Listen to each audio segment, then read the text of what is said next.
Did you know that Bowser's iconic three-hit defeat pattern wasn't a creative choice, but a technical limitation that accidentally created gaming's most satisfying boss formula?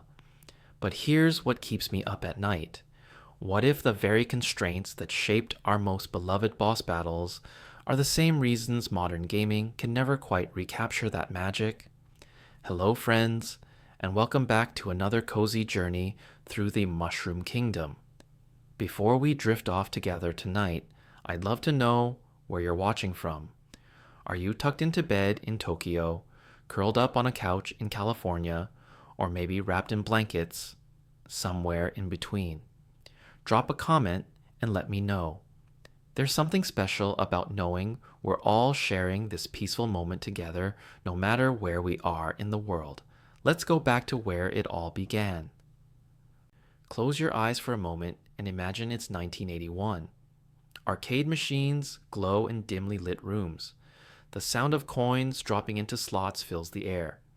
And there, on one particular screen, something new is happening. A carpenter named Jumpman is climbing steel girders, trying to rescue a lady from a giant ape. That giant ape is Donkey Kong, and he's angry.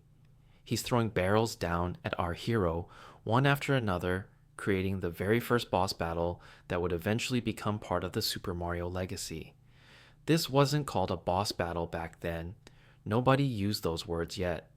But that's exactly what it was. Donkey Kong stood at the top of the construction site, and players had to dodge everything he threw at them while climbing higher and higher. The pattern was simple but brilliant. Watch the barrels roll, time your jumps. Move when it's safe, wait when it's not. This simple dance between player and opponent would echo through decades of gaming to come. Shigeru Miyamoto, the creator of this game, didn't know he was inventing something that would last forever. He was just trying to make something fun, something challenging, something that would keep players coming back.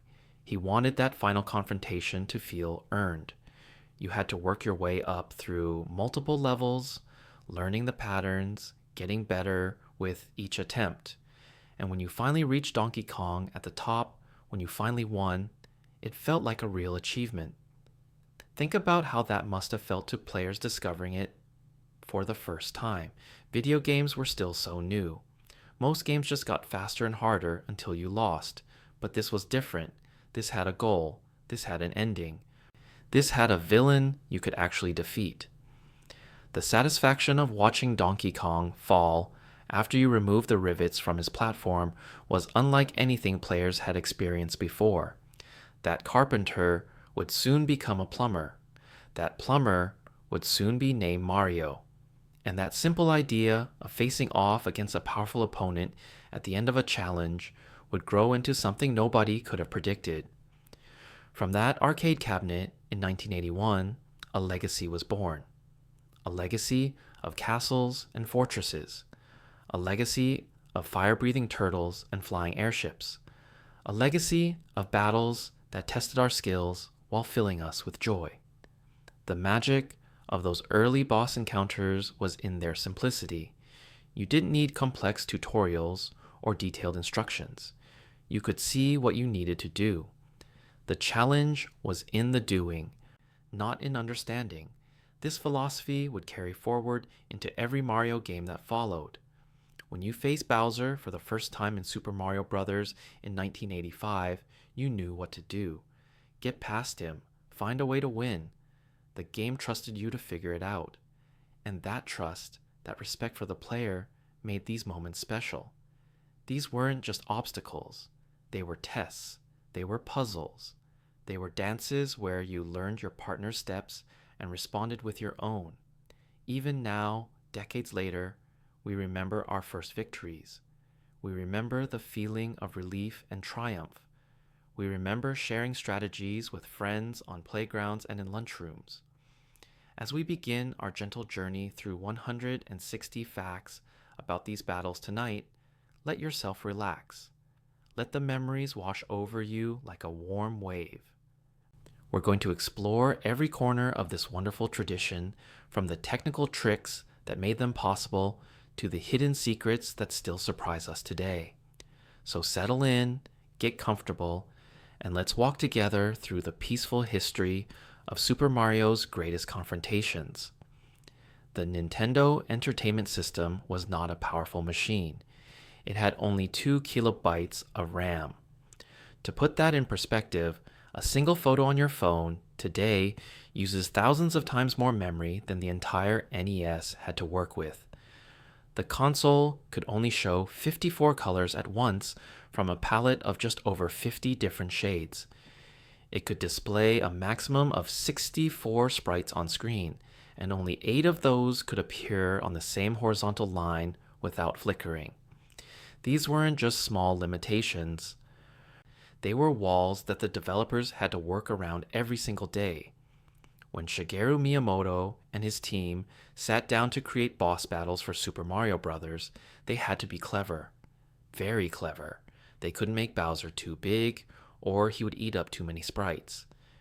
They couldn't make him do too many things at once, or the system would slow down. They couldn't fill the screen with detailed backgrounds or fancy effects. Every single element had to be carefully chosen and perfectly placed. This is where something beautiful happened. The limitations didn't hurt the games. They actually made them better. Because the team couldn't rely on flashy graphics or complex animations, they had to focus on what really mattered: patterns, timing, clear visual communication. When you walked into Bowser's castle and saw him across that bridge, you immediately understood the situation. The bridge could break. The fire was dangerous. You needed to get past him somehow. The 3-hit rule that became so famous in Mario games wasn't originally a creative decision. It came from technical necessity. The NES could track simple counters easily. 1 hit, 2 hits, 3 hits. Done. This fit perfectly within the system's memory limits, but it also created something special. 3 hits felt fair. 1 hit would be too easy. 5 hits would feel tedious. 3 was just right. Players could remember how many hits they had landed. They could feel the progress. They could sense victory approaching. Look at how the team handled Bowser's fire breath. The NES struggled to show multiple moving objects at once, so Bowser's fire came in simple patterns. Sometimes high, sometimes low, sometimes both. The flames moved in straight lines at steady speeds. This wasn't fancy, but it was readable. Players could see the fire coming and react. They could learn the timing. They could master the challenge through practice and observation.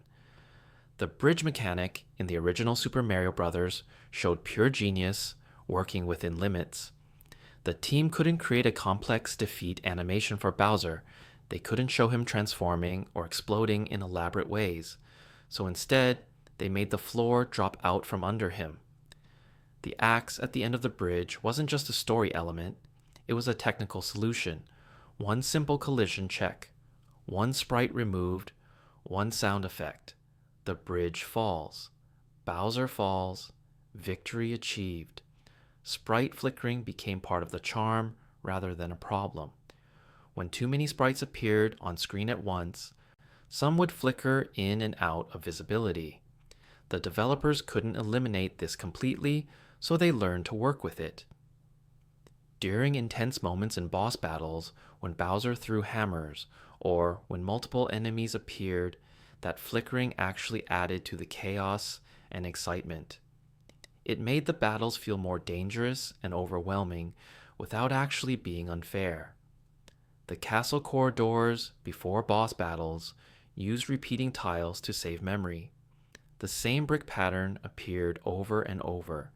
The same lava animation looped continuously. But the team arranged these simple pieces so carefully that each castle felt unique and threatening. They understood that atmosphere didn't come from having hundreds of different graphics. It came from using a few good pieces in smart ways. Color choices mattered enormously within the limited palette. Bowser's orange and yellow design made him stand out against the dark castle backgrounds. The blue lava blocks contrasted with the red fire. Every color served a purpose. Every shade was chosen deliberately, nothing was wasted, nothing was random. The music worked with these same constraints. The NES could only play a few sound channels at once, so Koji Kondo composed boss battle music that felt urgent and exciting, using just a handful of notes at a time. The melody was simple enough to loop without becoming annoying. The rhythm drove the action forward.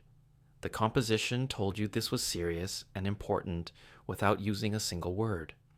These technical limits forced the developers to focus on what they called game feel. How did it feel to jump on an enemy? How did it feel to throw a fireball? How did it feel to land that final hit on Bowser?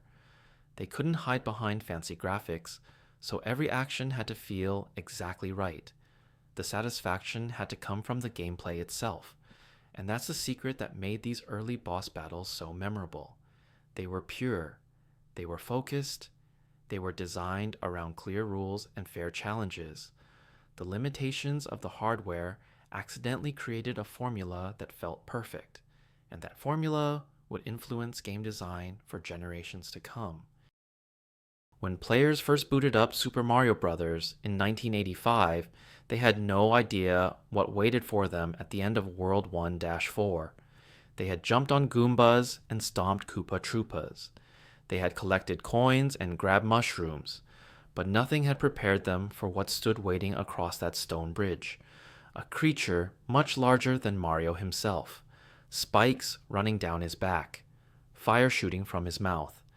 This was Bowser, the Koopa King, and he was unlike anything players had faced before. But here's something that surprised many players on their journey through the Mushroom Kingdom. That first Bowser wasn't real. Neither was the second one, or the third, or most of the ones you fought as you traveled through the 8 worlds. When you grabbed the axe and sent them falling into the lava, they transformed. Sometimes into a Goomba, sometimes into a Koopa Troopa. These were imposters, fake Bowsers sent to protect the real king. It was a clever trick that made the true final battle feel even more important. The pattern of these early Bowser battles was simple but effective. Bowser stood on one side of a bridge. You stood on the other. Between you, flames shot up from below. Bowser walked toward you slowly, breathing fire as he moved.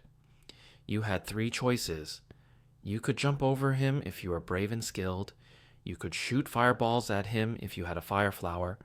Or you could run beneath him, dodging his flames, and grab the axe on the far side. Each approach required different skills and different levels of courage. Most players chose the axe strategy at first. It felt safer, more reliable. But as they got better at the game, many discovered the joy of timing that perfect jump over Bowser's head. The window was small, maybe half a second, but when you nailed it, when you sailed right over his spikes and landed safely on the other side, it felt incredible. This was the game teaching you, without words, start safe, get comfortable, then try something harder. The fake Bowsers served another purpose beyond story. They let players practice. By the time you reached World 8, you had fought Bowser 7 times already. You knew his patterns. You understood his timing. You had died and learned and tried again. When you finally faced the real King Koopa, you were ready. The developers had trained you through repetition, each castle a chance to improve. Super Mario Bros. 3 changed everything about boss battles in 1988. Instead of fighting the same enemy over and over, you now face 7 different opponents. The Koopalings, Bowser's children. Each one ruled their own world, and each one fought differently. Larry Koopa came first in Grassland, jumping around his chamber and shooting magic from his wand. Morton Koopa Jr. followed in Desert Land, requiring more hits to defeat.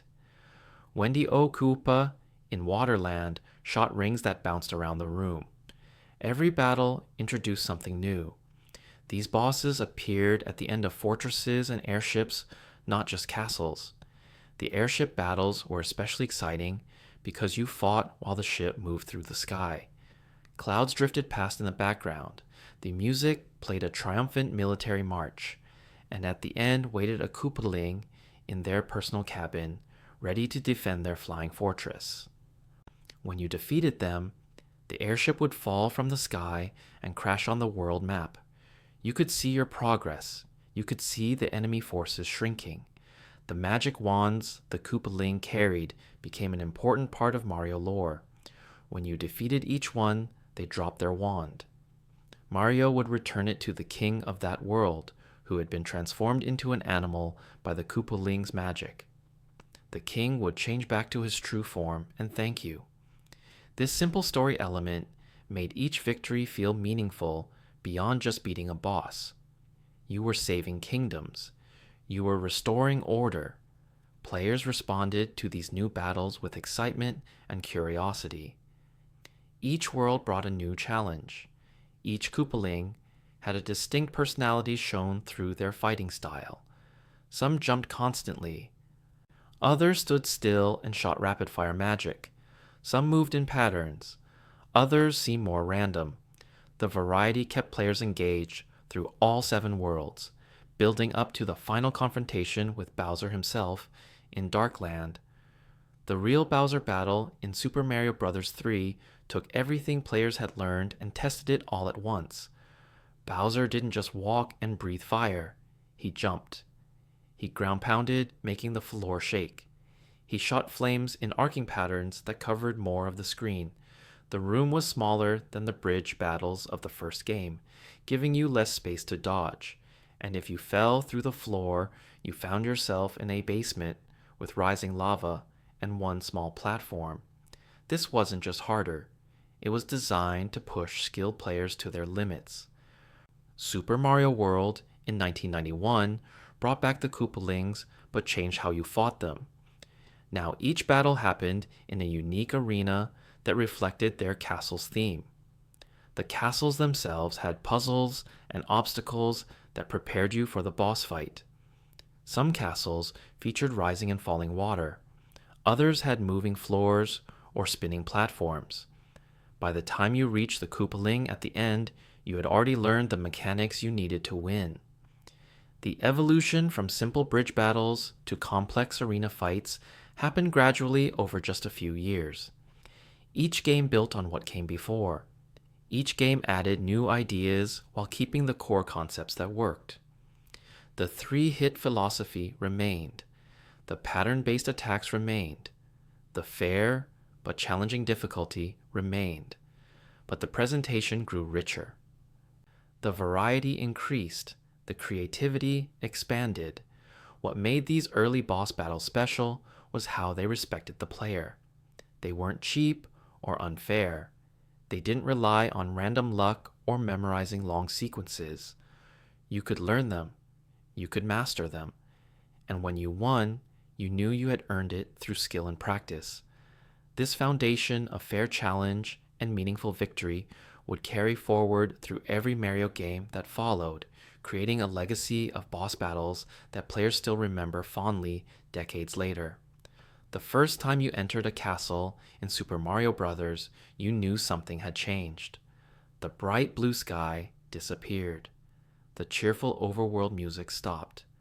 In their place came dark stone walls and a tense driving melody that told you danger was near. The ground beneath your feet was no longer grass but hard gray blocks. Pools of lava bubbled and glowed orange in pits below. Fire bars spun in steady circles, their flames trailing behind them like deadly comets. Everything about these castles told you the same message. Be careful. Pay attention. The easy part is over. The design of these early castles was brilliant in its simplicity. They used the same basic building blocks as the rest of the game: platforms, pipes, blocks, but they arranged them in ways that felt completely different from the outdoor levels. Narrow passages forced you to time your movements carefully. Gaps over lava meant death if you missed a jump. Fire bars appeared in patterns that required patience and observation. The castles weren't just harder versions of regular levels. They were puzzle boxes that tested everything you had learned. Color played a huge role in how these castles felt. The gray stone blocks were darker than anything in the bright outdoor worlds. The orange lava provided the only real color, and it represented danger. Your eyes were naturally drawn to it, which was exactly what the designers wanted. They needed you to respect that lava, to fear it, to plan your movements around it.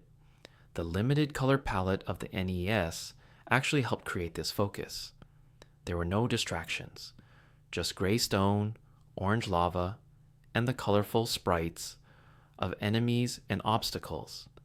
The corridors in World 1's castle were straight and simple, a few platforms, a couple of fire bars, some lava pits. But as you progressed through the game, the castles grew more complex.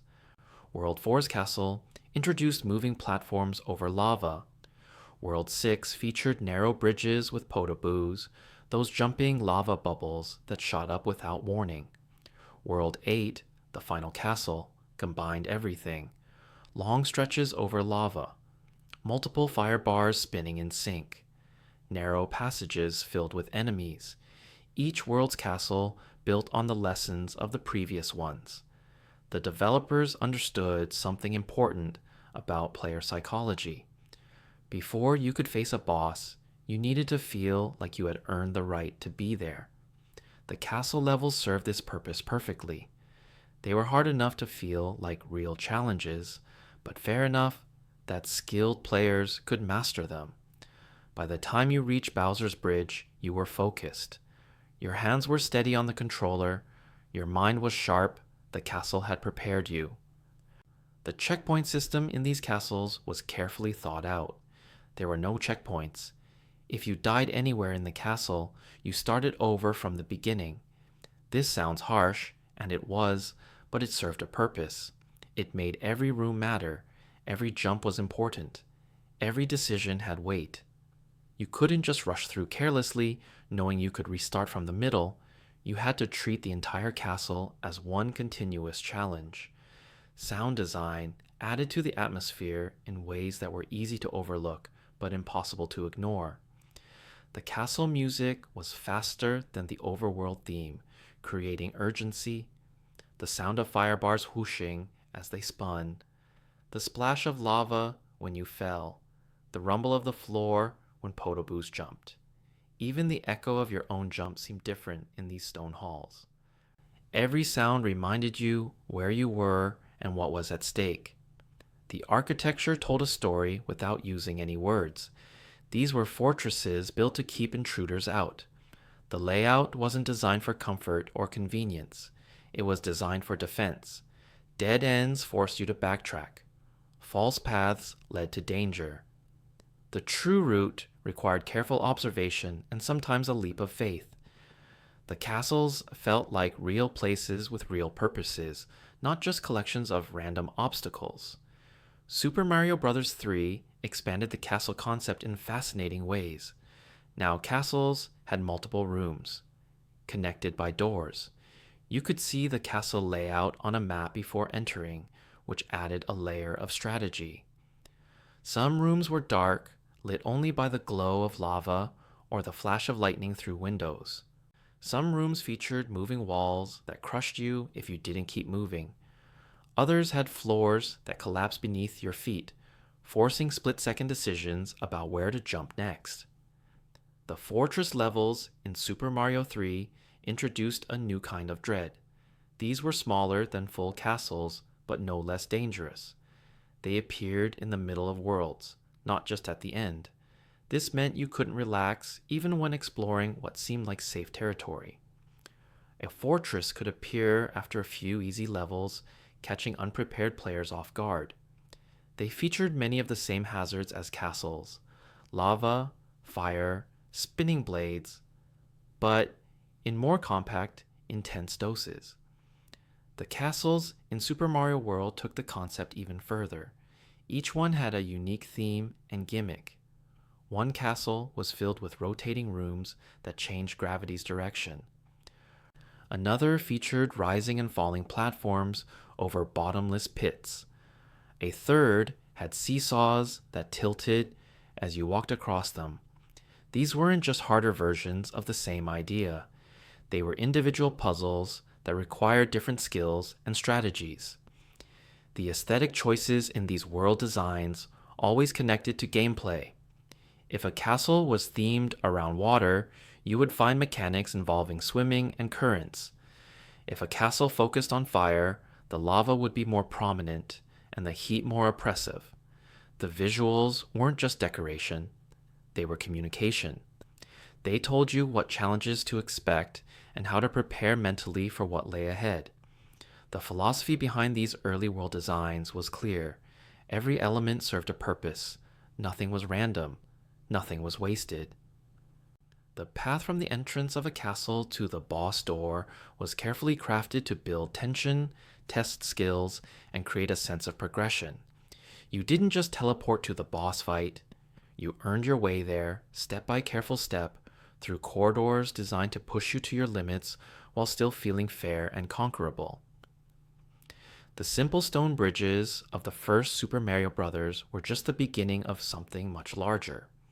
As technology improved and new consoles arrived, the places where you fought bosses began to transform. What started as flat gray corridors with lava below slowly evolved into elaborate stages that felt alive and dynamic. Each new game brought environments that were more creative, more detailed, and more memorable than the last. Super Mario Bros. 3 introduced one of the most beloved settings in all of Mario history, the airships. These weren't fixed locations on the ground. They were massive wooden vessels floating through the sky, held aloft by propellers, and what we can only imagine was Koopa magic. As you played through each world, you would see these airships cruising across the map, sometimes moving to different locations if you took too long. When you finally boarded one, everything felt different from the castle battles you knew. The deck of an airship swayed gently as you walked. White clouds drifted past in the background, some near and some far, creating a wonderful sense of depth. The wooden planks beneath your feet were a warm brown color, so different from the cold gray stone of castles. Cannons lined the deck, firing bullets and cannonballs in steady rhythms. Some cannons were bolted down. Others had legs and walked back and forth. The whole scene felt military and organized, like you were infiltrating an actual working ship.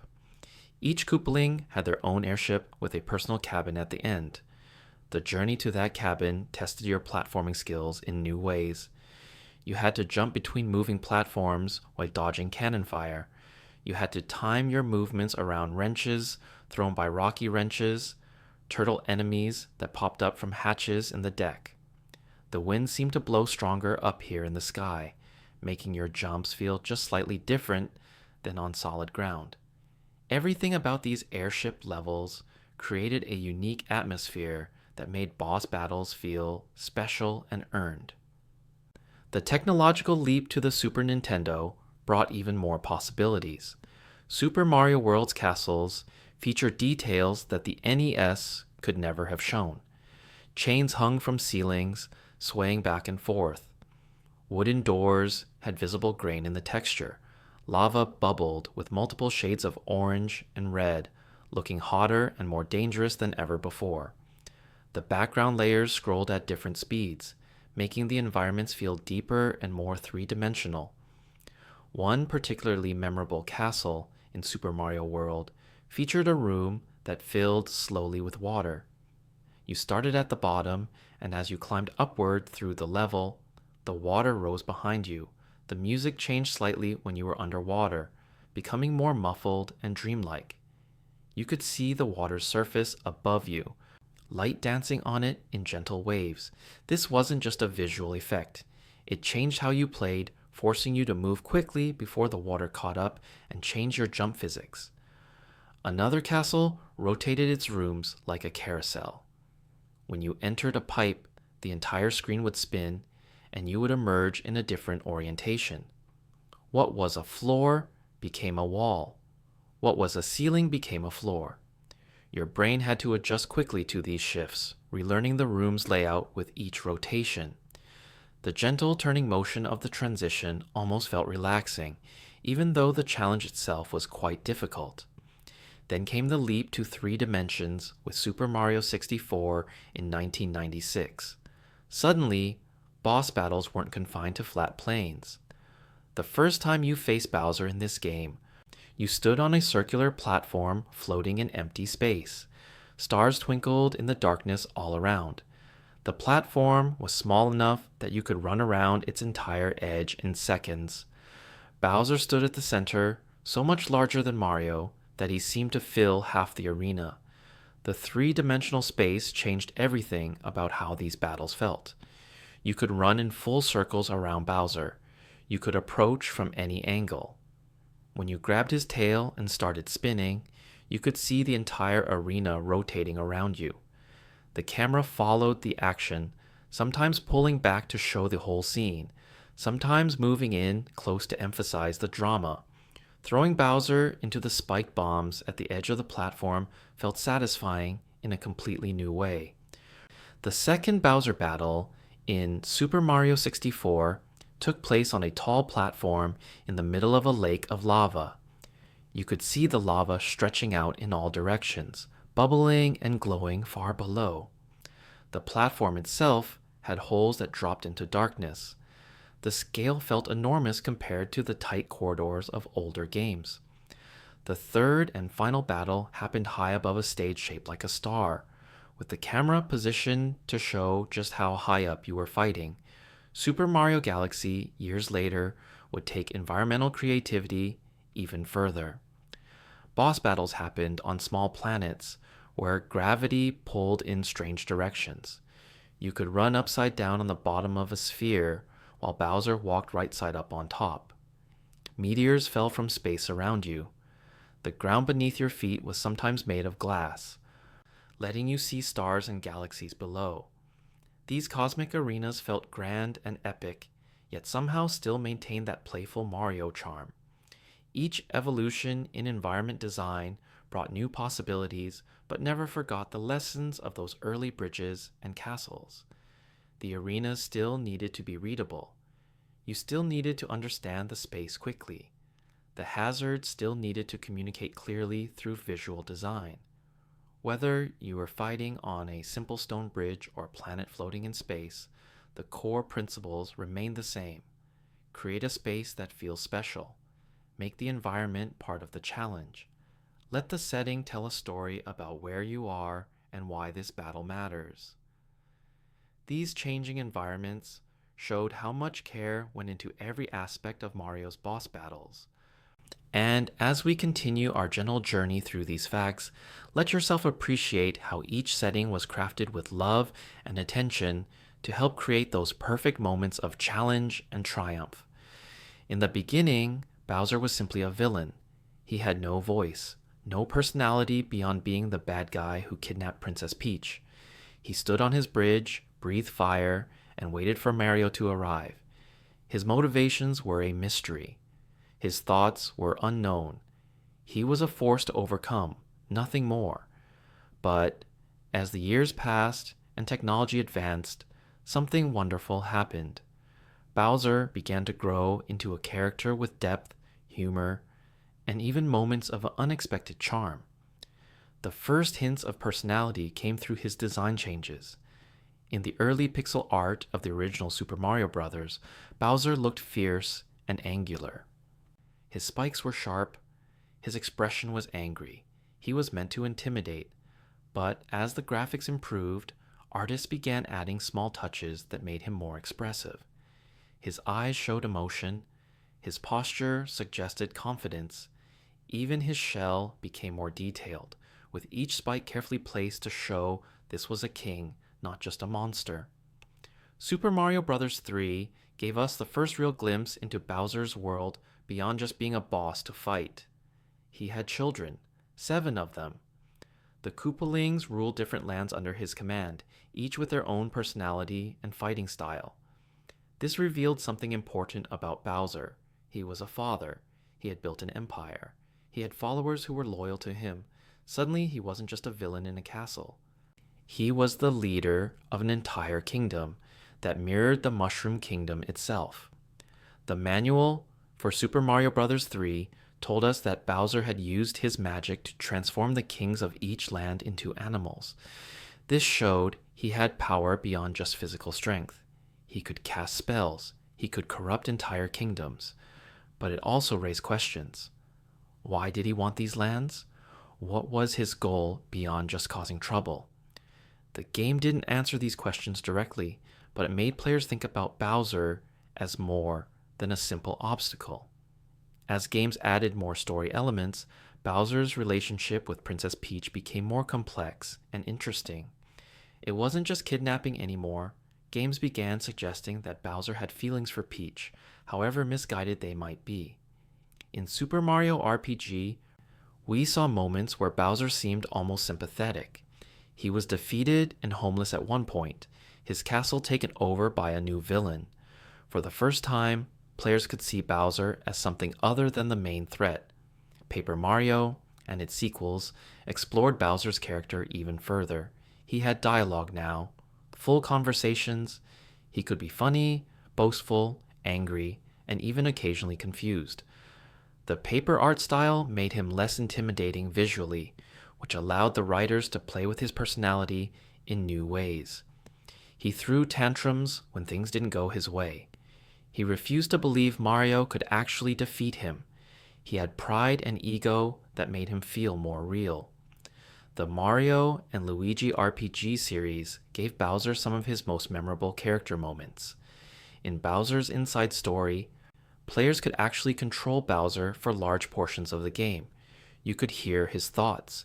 You could see how he viewed himself versus how others saw him. He believed he was powerful and fearsome, and in many ways he was, but he also had moments of vulnerability and even humor. He cared about his troops. He had standards and rules. He wasn't just evil for the sake of being evil. Super Mario Galaxy showed a different side of Bowser's ambitions. He didn't just want the Mushroom Kingdom anymore. He wanted to create his own galaxy at the center of the universe. He built a massive reactor powered by power stars. His castle became a fortress floating in space. The scale of his plans had grown enormous, matching the cosmic setting of the game. Yet even in this grand setting, his core motivation remained the same. He wanted Peach. He wanted to prove he was more powerful than Mario. The Super Mario Odyssey wedding scene became one of the most talked about moments in Mario history. Bowser wore a white suit. He had planned an elaborate ceremony. He genuinely seemed to believe that Peach would want to marry him if he just made it special enough. When both Mario and Bowser offered flowers to Peach at the end and she rejected both of them, it was almost sad for Bowser. All his planning, all his effort, and she still said no. His design evolved alongside his personality. The angry, sharp-edged turtle of the 8-bit era became more rounded and expressive in 3 dimensions. His eyes grew larger, making it easier to show emotion. His mouth could form different expressions. His body language told stories. When he was confident, he stood tall. When he was angry, he hunched forward. When he was surprised, his eyes widened. These small details made every appearance feel more alive. The relationship between Bowser and Mario also deepened over time. In some games, they were pure enemies. In others, they worked together against greater threats. In the Mario Kart and sports games, they competed but in friendly ways.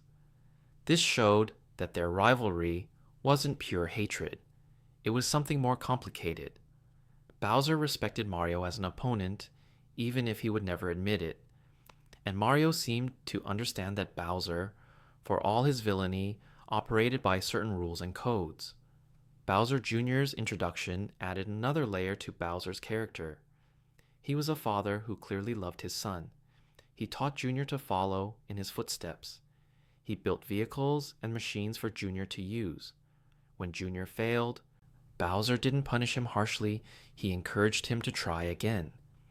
This paternal side made Bowser more sympathetic without making him less of a villain. He could be a caring father and still be Mario's greatest enemy. Through all these changes and evolutions, Bowser remained the heart of Mario's boss battles. Every encounter with him felt important because of this accumulated history. He wasn't just a final obstacle anymore. He was a character you knew, a rival you understood, a villain you could predict, but who still found ways to surprise you. His journey from simple, pixel sprite to fully realized character happened gradually, naturally, over decades of games and stories that built on each other like gentle layers of paint, creating a complete picture. The Koopalings arrived in our lives in 1988 with Super Mario Bros. 3, and they brought something the series had never shown before: a family. 7 children who each ruled their own kingdom under Bowser's command. Each one had a distinct personality that shone through in how they looked, how they fought, and even in the design of their castles and airships. Let's take a gentle journey through their stories, one by one, and see what made each of them special. Larry Koopa was the first Koopaling most players ever met. He ruled Grassland, the opening world of the game. Larry had a light blue head with a tall mohawk that stood straight up. His battle was relatively simple compared to his siblings, which made sense for the first world. He hopped around his chamber, shooting magic blasts from his wand. The magic traveled in straight lines, easy to dodge once you learned the timing. Larry taught players what to expect from Koopaling battles without overwhelming them. He was the practice round, the gentle introduction to what would become increasingly complex encounters. Morton Koopa Jr. came next in Desert Land. Morton was larger and bulkier than Larry, with a dark gray shell and a single sharp tooth poking up from his lower jaw. He wore a white bald head proudly, no hair at all. Morton took more hits to defeat than Larry did, making him feel tougher and more durable. His magic blast came faster and he jumped higher.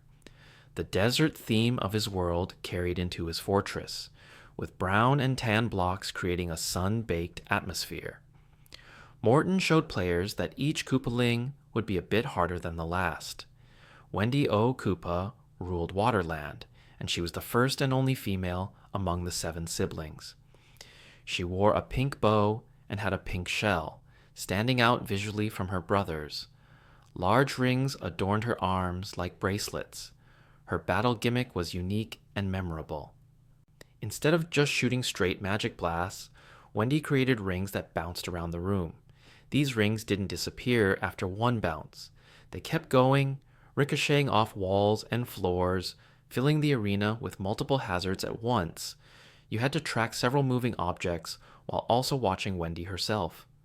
The water pipes in her room could shoot coins, adding visual chaos to an already busy battle. Iggy Koopa brought his wild energy to Giant Land. Iggy had a tall green mohawk, even more dramatic than Larry's, and he wore green-rimmed glasses over his eyes. His personality seemed more chaotic than his siblings. His castle featured puzzles and tricks that felt almost playful in their cruelty. The battle against Iggy happened on a platform that tilted like a seesaw. As you moved from one side to the other, the floor shifted beneath your feet, changing your jumps and making everything feel unstable. This simple mechanical twist made his fight feel completely different from the others. Roy Koopa was the tough guy of the family. He wore sunglasses even indoors, giving him a cool, intimidating look. His shell was purple and his head was pink. Roy appeared in Skyland, the world of clouds and flying enemies. He was the strongest of the Koopalings in terms of raw power, taking even more hits than Morton to defeat. His magic came fast and fierce. His jumps shook the room. Everything about Roy's design and battle communicated strength and durability. He was the wall you had to overcome through patience and careful timing. Lemmy Koopa brought a circus atmosphere to Iceland. Lemmy was small and had a rainbow mohawk that curved to one side. He had a playful, almost childlike appearance compared to his more serious siblings. His battle reflected this personality perfectly. Lemmy balanced on top of a large rubber ball, bouncing around the arena. Other balls rolled across the floor, and you had to figure out which ball Lemmy was actually on. Wands on the floor shot magic upward, creating additional hazards. The whole fight felt like a performance, like Lemmy was putting on a show. The icy theme of his world added slippery surfaces to his fortress, making the journey to him just as tricky as the battle itself. Ludwig von Koopa was the final Koopaling you faced before reaching Bowser's castle in Darkland. Ludwig had wild blue hair that stuck out in all directions, and he was named after the famous composer Ludwig van Beethoven. This musical connection was fitting because Ludwig was portrayed as the smartest and most talented of the siblings.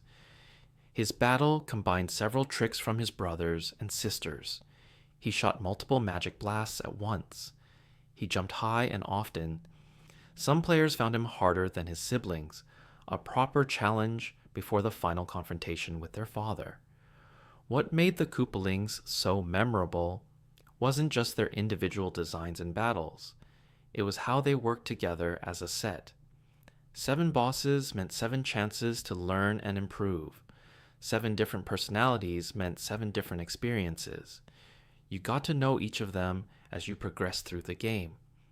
Larry might have seemed tough at first, but by the time you faced Ludwig, you could go back and defeat Larry easily.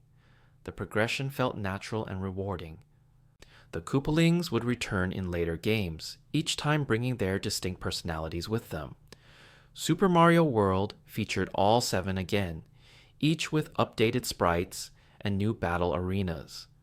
New Super Mario Bros. Games brought them back with modern graphics and voice acting. They appeared in spin-off titles, racing games, and sports competitions.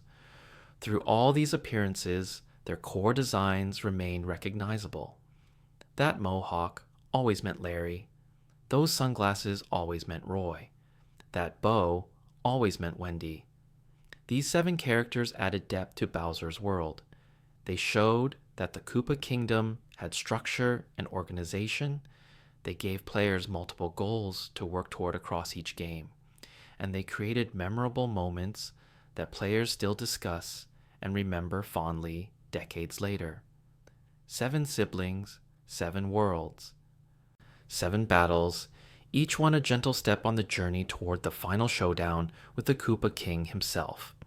At the heart of every boss battle in Super Mario games lies a simple and beautiful truth. The battles are dances. They follow patterns, they have rhythms, they move in predictable ways that reward attention and practice. This isn't an accident or a limitation. It's a deliberate design choice that makes these encounters feel fair, learnable, and ultimately satisfying to master. Let's explore the gentle mechanics that make these battles work so wonderfully. Pattern recognition forms the foundation of every boss fight. When you first face Bowser, he doesn't attack randomly. He follows a sequence. He might breathe fire, then walk forward, then breathe fire again. The fire comes at consistent intervals. His movement speed stays steady. After watching for just a few moments, your brain begins to recognize the pattern. You start to anticipate when the next fire blast will come. You begin planning your movements around his rhythm rather than just reacting in panic. This pattern-based design teaches players without using a single word of instruction. The game never tells you to watch for patterns. It never explains that enemies move in predictable ways. You discover this yourself through observation and experience. The first time you fight a boss, you might get hit several times, but each hit teaches you something. The fire comes every 3 seconds. The jump happens after every 2 steps. These lessons sink in naturally, almost without you noticing you're learning. The 3-hit philosophy that defined so many early boss battles created a perfect learning curve all by itself. The first hit was often easy to land. It built your confidence. Yes, You could do this. The second hit required more patience and better timing. You had to dodge attacks and wait for the right opening. The third hit tested everything you had learned. By the time you landed that final blow, you had mastered the boss's pattern completely. Victory felt earned because you had genuinely improved from the start of the battle to the end. Timing became the skill that separated good players from great ones. It wasn't enough to know the pattern. You had to execute your movements at exactly the right moments. Jumping too early meant landing in fire. Jumping too late meant missing your chance. The window of opportunity might last only a fraction of a second, but the game's controls were so precise and responsive that when you failed, you knew it was your timing, not the game being unfair. This created a wonderful feedback loop, where practice directly translated to improvement. Visual cues told you when to act without requiring split-second reflexes. When Bowser prepared to breathe fire, his mouth would open.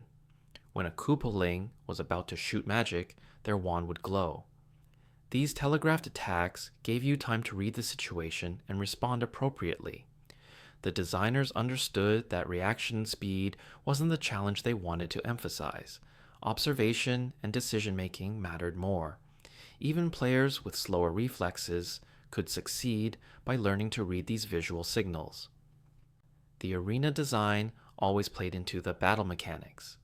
A bridge with Bowser on one end and an axe on the other created clear options. Jump over him, shoot him with fireballs, or run past him to the axe. Each option required different skills and different risk levels. The small circular platform in Super Mario 64's Bowser Battle meant you had to think about positioning constantly. Too close to the edge and you might fall. Too far from Bowser and you couldn't grab his tail. The space itself became part of the puzzle. Vulnerability windows gave structure to each encounter. Bosses weren't constantly damageable. You had to wait for specific moments when they were exposed. After a Koopaling shot their magic, they would pause for just a moment. That was your chance. After Bowser finished breathing fire, he would be still briefly.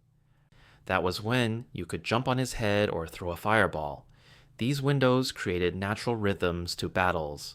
Attack, dodge, wait, attack again. The pacing never felt rushed or frantic, even in difficult fights. The feedback when you successfully hit a boss was immediate and satisfying. The boss would flash, a sound effect would play, they would recoil or flinch. You knew instantly that your attack had connected. This clear feedback was crucial for learning. It told you that what you just did was correct.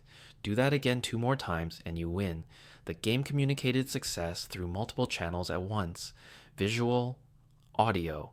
Sometimes even the controller would vibrate in later games. Your brain received confirmation from every direction.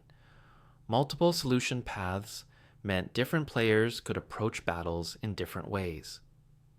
If you had a fire flower, you could defeat Bowser from a distance. If you didn't, you had to get close and jump on him or run to the axe. Neither approach was wrong. Neither was marked as the intended solution. The game respected your choices and your playstyle. Some players preferred caution and patience. Others liked taking risks for faster victories. Both approaches worked.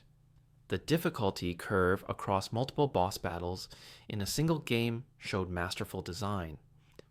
The first boss was always manageable, even for less skilled players. Each subsequent boss added 1 or 2 new wrinkles to the formula. Maybe they moved faster, maybe they shot more projectiles, maybe the arena had fewer safe spots, but the changes came gradually, building on what you already knew, rather than throwing completely new challenges at you all at once. By the final boss, you were facing a true test of everything you had learned, but you were ready for it. These core mechanics created something special. They made boss battles feel like puzzles you could solve rather than tests of reflexes you might not have. They rewarded observation, patience, and practice, They taught without lecturing, they challenged without frustrating, and they created moments of triumph that felt genuinely earned. When you defeated a boss, you didn't just get lucky. You learned their dance, matched their rhythm, and proved you could master the pattern. That's what made these battles memorable. That's what made them feel so wonderfully, perfectly fair. As Mario games evolved and technology advanced, designers began exploring more sophisticated approaches to boss battles. They built on those fundamental patterns we just discussed, but they added layers of complexity that created deeper, more engaging experiences. These advanced design elements didn't replace the simple, clear mechanics of early battles. Instead, they enhanced them, creating encounters that felt epic while remaining fair and learnable. Multi-phase battles became one of the most effective ways to add depth to boss encounters. Instead of fighting the same pattern 3 times, the boss would change after each hit. Bowser, in Super Mario Galaxy, demonstrated this beautifully. In the first phase, he walked around the small planet, breathing fire and creating waves of flame. After you hit him once, the planet cracked and changed shape. Bowser became more aggressive, moving faster and attacking more frequently. After the second hit, the battle intensified again with even more dramatic changes. Each phase felt like a new challenge, but the core skills remained the same. You still had to watch patterns, time your movements, and wait for openings. These phase changes created natural story beats within the battle itself. The first phase introduced the conflict. The second phase raised the stakes. The third phase brought everything to a climax. Without using cutscenes or dialogue, the battle told a complete story through gameplay alone. You could feel Bowser getting desperate as the fight went on. His attacks became wilder, his movements more frantic. The progression felt organic and dramatic. False endings played with player expectations in delightful ways. You would land what seemed like the final hit. The boss would collapse. The victory music might even start to play. Then suddenly, the boss would rise again, more powerful than before. Super Mario Galaxy 2's final Bowser battle used this technique masterfully. After a long, challenging fight, you would knock Bowser down. But then he would grow to enormous size, and an entirely new phase would begin. That moment of thinking you had won, followed by the realization that the real challenge was just beginning, created an emotional rush that simple 3-hit battles couldn't match. Environmental changes during battles added another layer of complexity. The arena itself would transform as the fight progressed. Platforms might disappear, forcing you to adjust your strategy. The camera angle might shift, giving you a new perspective on the action. In some battles, the floor would crack and break away piece by piece, reducing your safe space and increasing tension. These changes kept battles feeling fresh and dynamic rather than repetitive. The psychological design behind these advanced battles was fascinating. Designers wanted players to feel challenged but never hopeless. They carefully tuned the difficulty so that each attempt taught you something new. Maybe you discovered a safe spot to stand. Maybe you figured out the timing for a particular attack. Maybe you realized you could use the environment in a clever way. Each failure brought you closer to understanding the complete picture. The battle wasn't just testing your reflexes, it was teaching you to solve a complex moving puzzle. Gravity manipulation in the Super Mario Galaxy games created entirely new types of challenges. You could be running on the top of a sphere while Bowser walked on the bottom. The camera would rotate to keep Mario upright, but your sense of up and down became fluid and strange. Ground pounds that would normally send you down instead sent you in whatever direction gravity was pulling. These battles required you to think in 3 dimensions, constantly adjusting your mental model of the space as the perspective shifted. Some advanced battles introduced elements that felt almost like teaching moments. The game would present a new mechanic or obstacle, then immediately ask you to use it against the boss. In Super Mario Odyssey, you had to capture certain enemies with your hat, then use their abilities to damage Bowser. The battle taught you how the capture mechanic worked in a high-stakes situation. You learned by doing, with immediate feedback showing you whether you understood correctly. Rhythm and pacing varied throughout these complex battles. Moments of intense action would be followed by brief pauses, giving you time to breathe and reassess. These moments weren't just for the player's benefit, they were designed into the battle structure. After a particularly difficult phase, the boss might have a longer vulnerability window, giving you time to land a hit and feel that surge of progress. The battles breathed, expanding and contracting in intensity like a living thing. Boss designs increasingly incorporate elements that required creative problem solving rather than pure execution skill. Maybe you couldn't damage the boss directly. Maybe you had to trick them into hurting themselves. Bowser Jr.'s first appearance in Super Mario Sunshine involved reflecting his attacks back at him using water spray. You weren't fighting him traditionally. You were turning his own strategy against him. These puzzle-like elements rewarded clever thinking as much as quick reflexes. The designers also played with scale in meaningful ways. Fighting a boss who was much larger than Mario created natural drama and tension, but they were careful to make these giant opponents readable. Their attacks were big and theatrical, giving you time to see them coming. Their weak points were clearly marked, often glowing or highlighted in some way. The size difference made victories feel more impressive without making the battles unfairly difficult. Adaptive difficulty, while often invisible to players, helped keep battles engaging for everyone. If you died several times to the same boss, the game might make small adjustments. Maybe a power-up would appear that wasn't there before. Maybe the boss's attacks would slow down slightly. These changes were subtle enough that most players never noticed, but they helped prevent frustration from building to the point where someone might quit entirely. All these advanced design elements worked together to create battles that felt epic and memorable, while maintaining that core fairness and learnability. The sophistication was in the variety and creativity, not in making things arbitrarily hard. Every new wrinkle added to the experience rather than complicating it unnecessarily. The goal was always the same: create a challenge that players could overcome through observation, practice, and persistence. Make them feel like heroes when they finally won, and ensure that the journey to the victory was engaging enough to make the struggle worthwhile and the memory lasting. The levels leading to boss battles in Mario games were never random collections of obstacles. They were carefully crafted lessons, gentle teachers that prepared you for what waited at the end.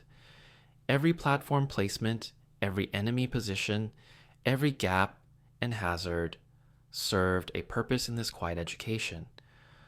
Let's explore how these levels guided players without ever feeling like instruction manuals. The pacing of castle and fortress levels followed a natural rhythm that built tension gradually.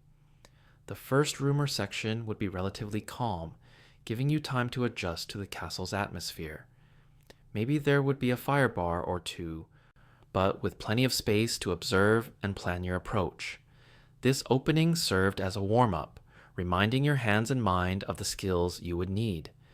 The music had already changed, signaling danger, but the actual challenges started gently.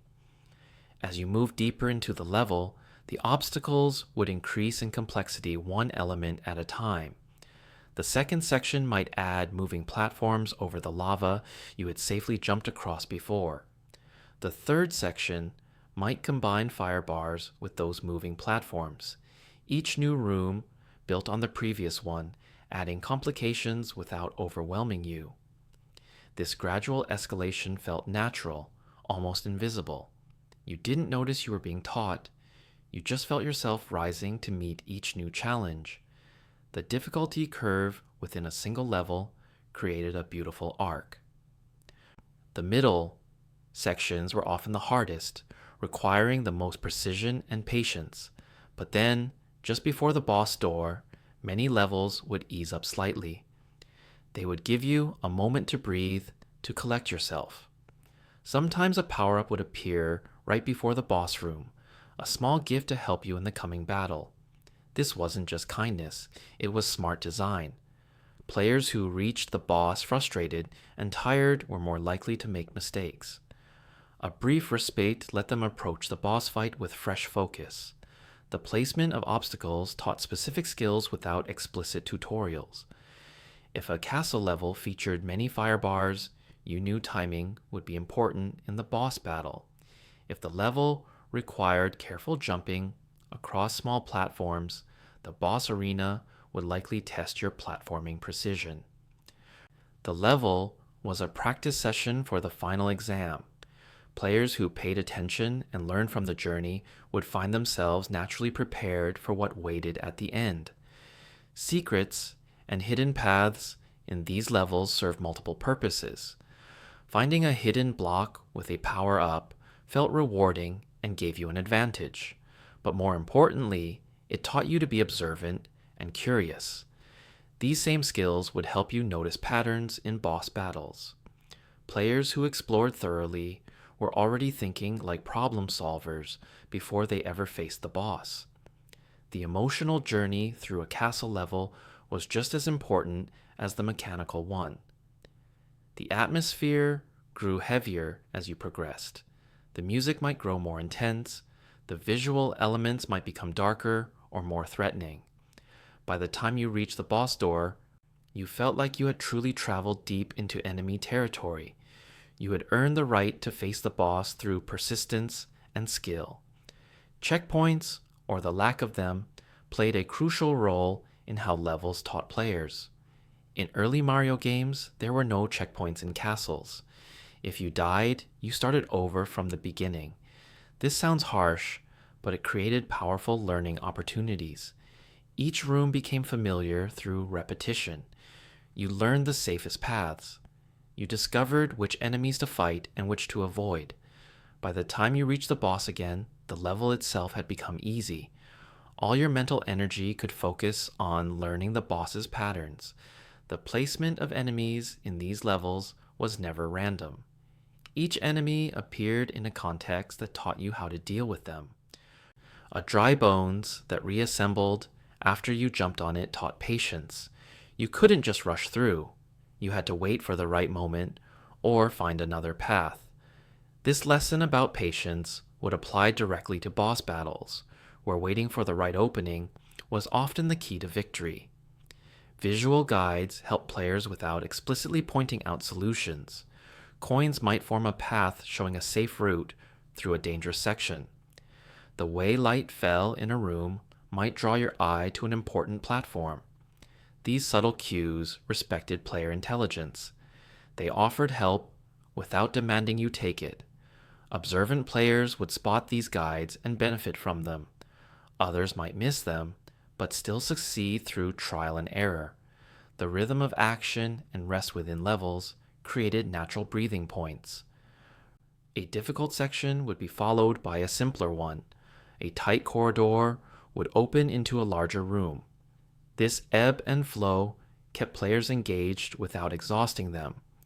It also mirrored how boss battles themselves would work, with intense moments followed by brief respites where you could plan your next move. Some levels included mini-challenges that were almost like mini-boss encounters. Maybe a particularly tough enemy appeared in a small arena where you had to defeat it to progress. These moments prepared you psychologically for the pressure of a boss battle. They taught you to stay calm when faced with a significant threat. They showed you that careful observation and patience could overcome seemingly difficult obstacles. The architecture of castle levels told stories through their design. Narrow hallways suggested you were infiltrating a defended fortress. Large chambers with multiple paths offered choices and rewarded exploration. Dead ends taught you to backtrack and try different approaches. Every structural element communicated something about the space and how you should think about navigating it. Power-up placement was strategic and meaningful. A mushroom before a particularly difficult section gave you a safety buffer. A fire flower before the boss room gave you additional options in the coming battle.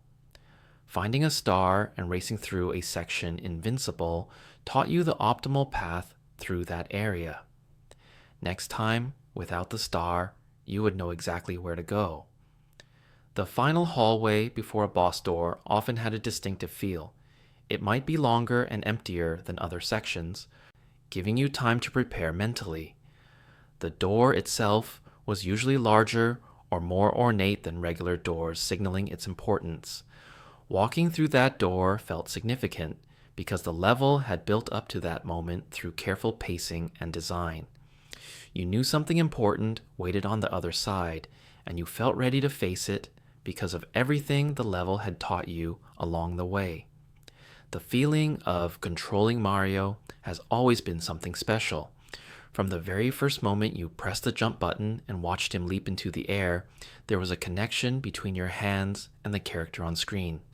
This connection, this responsive relationship between player and game, became even more important during boss battles, where precision and timing meant the difference between victory and defeat. The original NES controller was simple and rectangular. It had a directional pad on the left, two buttons on the right labeled A and B, and start and select buttons in the middle. The A button made Mario jump. The B button made him run or shoot fireballs when powered up. That was all you needed. The simplicity meant you could focus entirely on the action rather than remembering complex button combinations. Your thumb knew exactly where to go without thinking. When you pressed the jump button, Mario responded instantly. There was no delay, no lag between your input and his action. This immediate response created trust. You knew that if you failed, it was your timing, not the controls.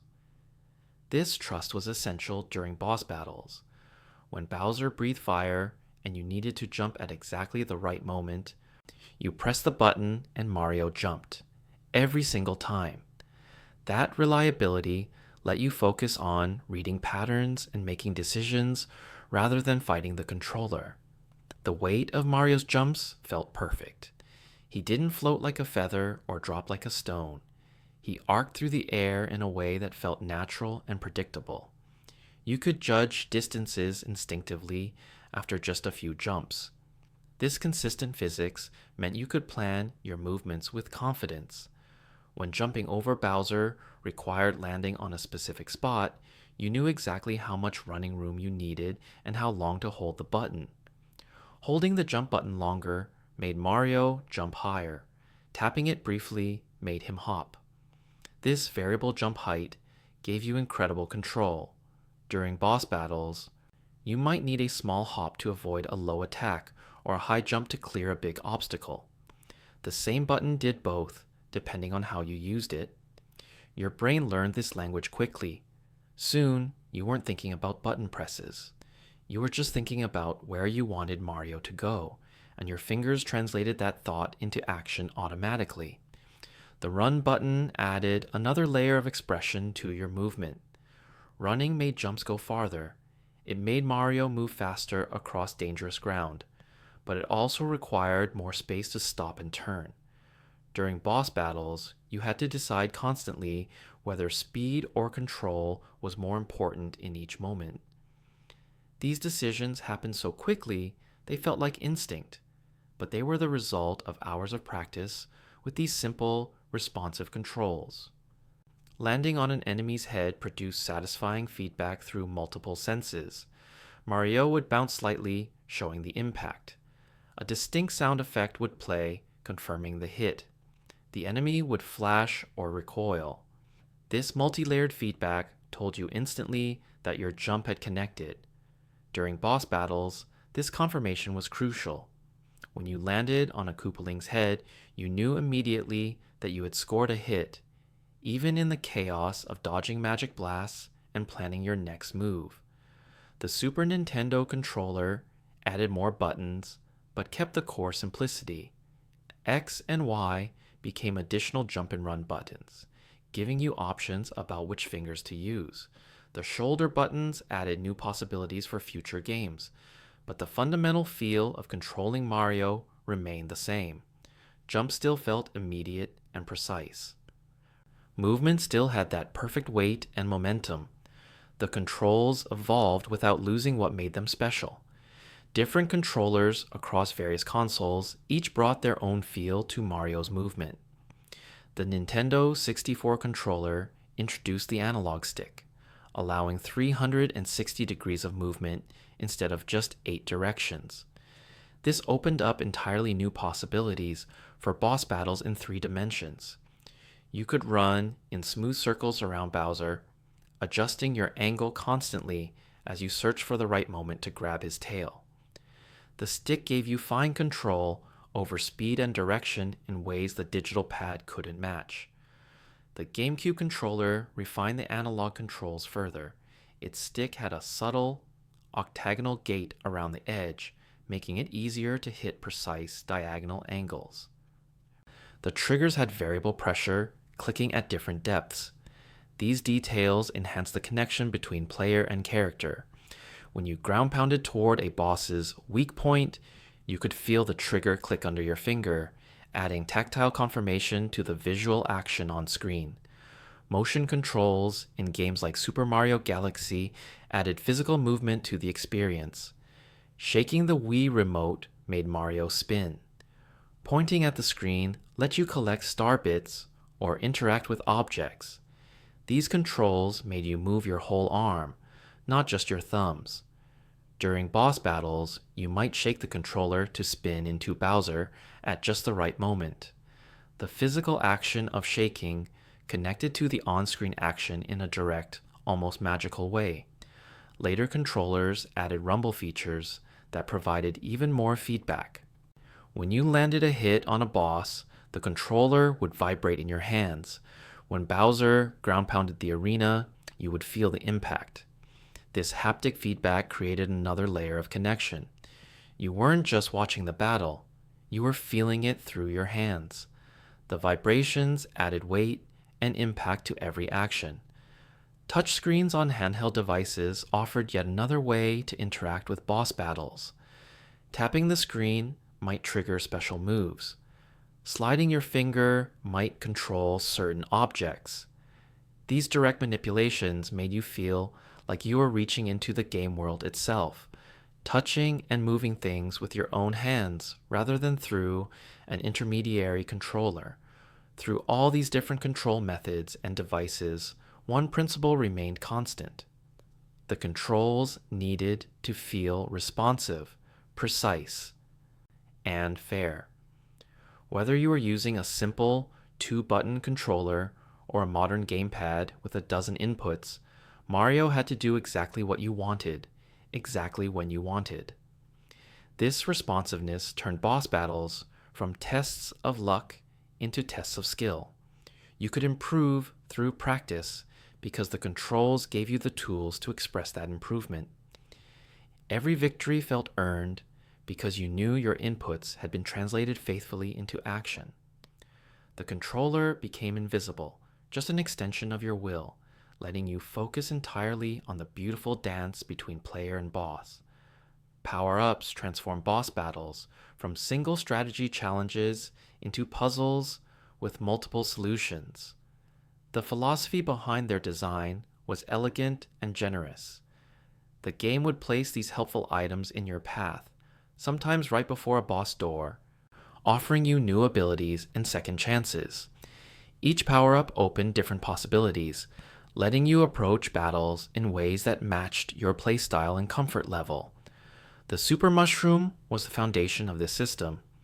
Finding one before a boss battle meant you could take an extra hit without dying. This safety net changed everything about how you could approach the fight. With just small Mario, you had to be perfect. One mistake meant starting over, but with the mushroom's protection, you could take risks. You could try aggressive strategies. You could learn the boss's patterns through experimentation rather than pure caution. The mushroom didn't make the battle easier exactly. It made it more forgiving, giving you room to learn and grow. The visual design of power-ups communicated their importance clearly. They were colorful and bright, standing out against the darker castle backgrounds. A mushroom would slide out of a block, moving in a predictable pattern. You had time to plan how to collect it safely. The game respected your agency. It offered help, but didn't force it on you. If you wanted to attempt the boss as Small Mario for the extra challenge, you could ignore the power-up entirely. Fire flowers change boss battles fundamentally. Suddenly you had a ranged attack. You could damage Bowser from across the bridge without getting close to his flames. You could hit Koopalings from a safe distance instead of having to jump on their heads. The Fire Flower didn't just add a new move, it created an entirely different tactical approach. Battles became about positioning and timing your shots rather than pure platforming precision. The sound of shooting a fireball was crisp and satisfying, a quick snapping sound that confirmed your action. Watching the fireball arc through the air toward the boss created a moment of anticipation. Would it connect? The visual trail of the flame made it easy to track multiple shots. Against some bosses, you could have 2 or even 3 fireballs in the air at once, creating a barrage that felt powerful and effective. But the Fire Flower came with trade-offs that made the choice interesting. Fireballs traveled in arcs, not straight lines. You had to account for this trajectory when aiming. Against fast-moving bosses, you needed to lead your shots, predicting where they would be when the fireball arrived. This added a layer of skill that kept the Fire Flower from being a simple win button. It was a tool that rewarded practice and good judgment. The Super Leaf in Super Mario Bros. 3 introduced flight to boss battles. Wearing the raccoon tail, you could fill your power meter by running, then press the jump button to fly. This vertical mobility opened up incredible possibilities. You could fly over Koopaling attacks entirely. You could position yourself above the boss and dive down at angles they couldn't easily counter. The tail also let you attack by spinning, adding another option to your arsenal. Flight changed how arena design worked. Rooms needed ceilings to limit your vertical movement, or else flying would make battles too easy. The designers added hanging obstacles and enemies that flew at higher altitudes. These elements kept flight powerful, but not overwhelming. You still needed skill and timing. The flight just gave you more three-dimensional space to express that skill. The Cape Feather in Super Mario World refined the flight mechanics further. The cape gave you more control in the air, letting you glide and swoop with precision. Against the Koopalings, you could use the cape to stay airborne during entire battle phases, diving down only to land hits. The cape spin attack could also deflect projectiles, turning enemy attacks back at them. This defensive capability added depth to how you use the power-up. Invincibility stars, while rare before boss battles, created moments of pure power fantasy. The music would change to the iconic invincibility theme. Colors would flash and shimmer. You could run straight through normally dangerous obstacles without fear. If you managed to reach a boss while invincible, even for just a few seconds, you could land hits freely. These moments felt amazing because they reversed the usual power dynamic. Suddenly, you were the unstoppable force, and the boss had to flee or endure your assault helplessly. The placement of power-ups showed careful thought about player progression and reward. After particularly difficult castle sections, you might find a fire flower, acknowledging your skill in getting that far and helping you face what came next. Secret paths or hidden blocks might contain better power-ups, rewarding exploration and curiosity. The game was saying, you found this through effort and attention, so here's something special to help you succeed. Power-ups also taught risk assessment in gentle ways. Should you grab that fire flower if it meant losing your cape? Each power-up had strengths in different situations. Against some bosses, range was more valuable than mobility. Against others, the ability to fly made all the difference. Learning which power-up worked best for your approach to each boss was part of the strategy. There was no universal best choice. It depended on your skills and preferences. The visual feedback when powered up reminded you constantly of your advantages. Fire Mario wore white and red instead of his normal colors. Raccoon Mario had his distinctive tail swishing behind him. These visual changes weren't just cosmetic. They helped you track your status at a glance during hectic battles. You always knew what abilities you had available without having to check a menu or remember. Losing a power-up when hit created meaningful tension without feeling cruel. You would shrink from Fire Mario to Super Mario, or from Super Mario to Small Mario.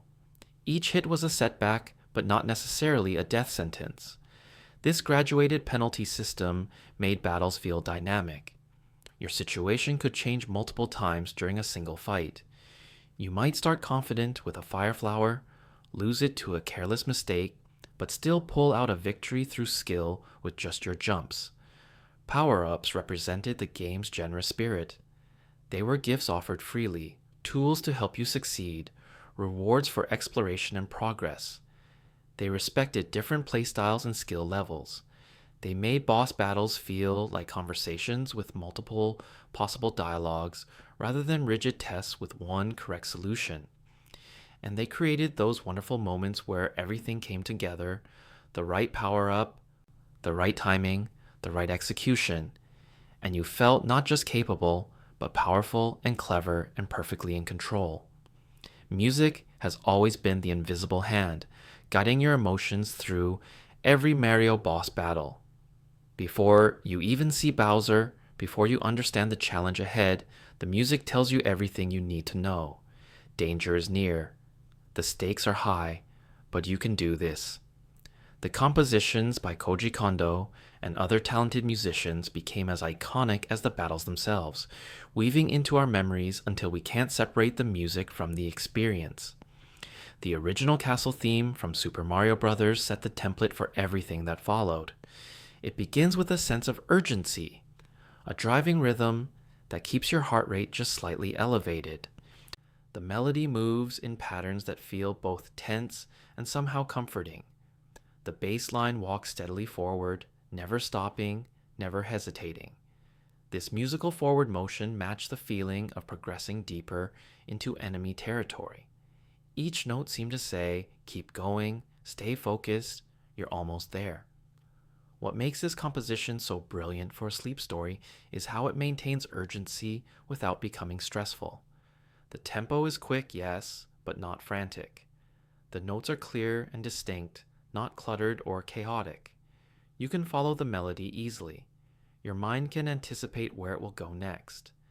This predictability, this reliable pattern, creates a kind of musical comfort even while signaling danger. It's exciting without being overwhelming, tense without being anxiety-inducing. The sound hardware of the NES limited what composers could create, but these limitations led to focused, memorable melodies. The console had only 5 sound channels, one for pulse waves, another for a triangle wave, one for noise, and one for samples. Within these constraints, Kondo crafted themes that stuck in your memory after a single playthrough. The castle theme used simple waveforms to create a sound that was both electronic and somehow organic, artificial, yet emotionally resonant. When you finally reached Bowser and the music shifted to the boss battle theme, the change was immediate and powerful. The tempo increased slightly. New melodic elements appeared. The composition became more dense, more layered, but it still maintained that underlying structure, that predictable rhythm you could lean on. The boss theme didn't try to scare you with random sounds or jarring transitions. It elevated the tension through carefully crafted musical choices that respected the player's need for focus and clarity. The sound effects during battles worked in harmony with the music.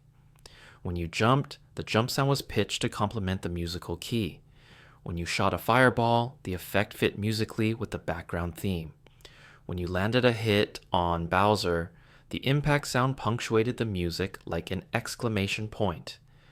These sounds weren't random noise layered over music. They were designed as part of the complete audio experience, creating a soundscape where every element supported every other element. Super Mario Bros. 3 brought richer, more complex compositions. The Fortress theme introduced dramatic bass notes that felt almost ominous. The airship theme became one of the most beloved pieces in gaming history, a triumphant march that made you feel like you were staging an assault on an enemy stronghold. The melody had a military precision, drums rolling in steady patterns, horns calling out in bright tones. Yet despite the martial theme, the music never felt aggressive or violent. It felt adventurous, exciting, like the soundtrack to a grand quest. The way the airship theme looped was particularly clever. The composition had a clear beginning and end, but when it repeated, the transition was seamless. You could listen for minutes without noticing where one loop ended and the next began. This smooth repetition was essential for boss battles that might last several minutes as you learned the patterns and attempted victory multiple times. The music needed to support extended play without becoming tiresome or annoying. Each Koopaling battle featured the same boss music, creating consistency across the game, but the journey to each battle had unique musical flavoring based on the world. Iceland's castle theme had higher, crystalline notes, suggesting cold and frost. Desertland's fortress music felt hotter, with lower tones, evoking heat and sand. These subtle variations in approach music made each encounter feel distinct while maintaining the core identity that said, "This is a boss battle in a Mario game." Super Mario World's castle theme took advantage of the Super Nintendo's superior sound chip. The music had more layers, more instruments, more depth. You could hear individual elements more clearly. A haunting melody played over a driving rhythm. Percussion added weight and urgency. The composition breathed, getting quieter in some moments and louder in others, creating a dynamic listening experience that matched the ebb and flow of challenging gameplay. The sound design extended beyond music to ambient sounds that enhanced atmosphere. In castle levels, you might hear the crackle of fire, the rumble of distant lava, the mechanical grinding of moving platforms. These background sounds weren't loud or distracting. They sat quietly beneath the music, adding texture and depth to the audio landscape. They made the world feel more real, more present, without demanding conscious attention. Koji Kondo understood something fundamental about game music. It needed to enhance gameplay without dominating it. The melodies were catchy enough to be memorable, but not so complex that they distracted from the action. The rhythm supported player actions, with beats that naturally aligned with jumping and running patterns. The tempo matched the pace of gameplay, faster for intense moments, steadier for sections requiring patience and timing. The boss battle music in Super Mario 64 marked a dramatic shift to orchestrated sound. Real instruments replaced synthesized ones. The Bowser theme had weight and presence that chiptunes couldn't match. Drums thundered, strings swelled, brass horns punctuated dramatic moments. Yet the core philosophy remained the same. The music supported the player, creating atmosphere and tension while staying clear and uncluttered enough to allow focus on the battle itself. One particularly beautiful aspect of Mario's boss battle music is how it acknowledges both challenge and playfulness. The compositions sound important and dramatic, yes, but they're never oppressive or dark. There's always a sense of adventure and even joy woven into the melodies. This tonal balance perfectly matches the games themselves. The battles are challenges to overcome, but they're meant to be fun challenges, exciting obstacles in a grand adventure, not grim struggles against evil. The victory jingle that played when you defeated a boss became one of gaming's most recognizable and satisfying sounds. Those few notes communicated triumph perfectly. The melody rose in pitch, creating a sense of upward movement, of elevation, of success. The rhythm was bouncy and cheerful. Hearing those notes after a difficult battle created an emotional release, a musical reward for your perseverance and skill. That jingle told you, you did it, you won, you're amazing, all in just 2 or 3 seconds of music. Sound mixing ensured that important audio cues always came through clearly.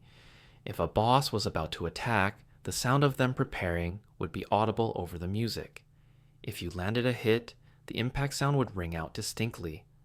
The music was mixed to sit slightly back in the audio space, present, and mood setting, but never overwhelming the gameplay critical sounds. This careful balance meant you could use your ears as well as your eyes to read the battle, responding to audio cues almost subconsciously.